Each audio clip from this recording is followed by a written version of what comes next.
Hello, my dearest crafters, miniaturists, and beloved viewers. Welcome back to the wonderful world of paper dreams. Today, we are diving into the charm and elegance of this absolutely exquisite miniature wardrobe. It's more than just a piece of furniture. It's a tiny vessel of imagination, complete with delicate roses and a dreamy, distressed blue finish. Now, as you can see, this wardrobe is just one jewel in our beautiful collection. If you are captivated by this style, you'll be thrilled to know that we also have a perfectly coordinating chest of drawers and a cozy, charming bed, all in the same enchanting design. You can find the full step-by-step videos for those pieces in our earlier episodes, so be sure to check them out and complete your collection. Where can this little piece of art bring joy? The possibilities are endless. It can take center stage as a stunning miniature in your dollhouse or miniature room box. It's perfect for creating a beautiful installation or a unique diorama for photography. Imagine gifting it. A handmade piece like this makes an incredibly personal and thoughtful present.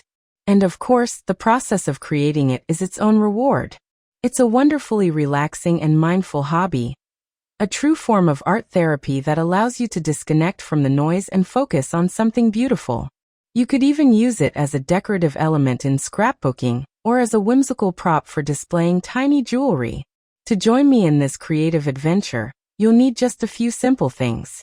Sharp scissors. Some good quality A4 paper with a weight of 160-200 GSM. This gives our furniture the necessary sturdiness. A stylus and all, or any tool that allows you to cleanly score the fold lines. Clean scores make for beautiful, sharp edges. And finally, your favorite adhesive.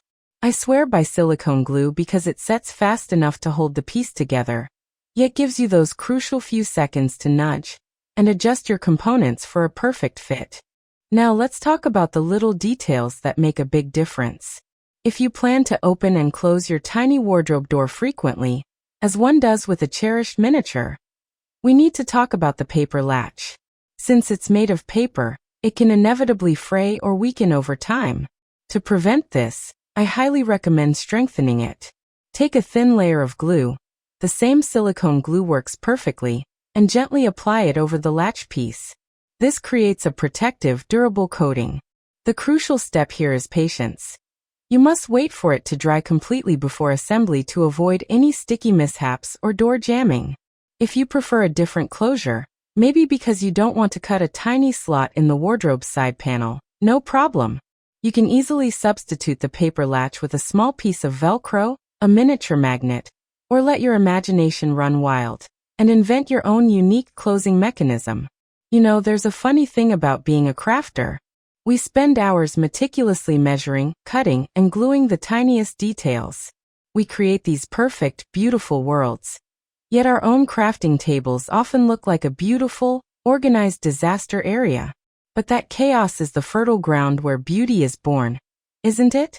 It's a testament to the fact that sometimes, the greatest joy is found in the quiet, focused creation of something small and lovely. So let your mind relax, your hands take over, and your creative spirit soar.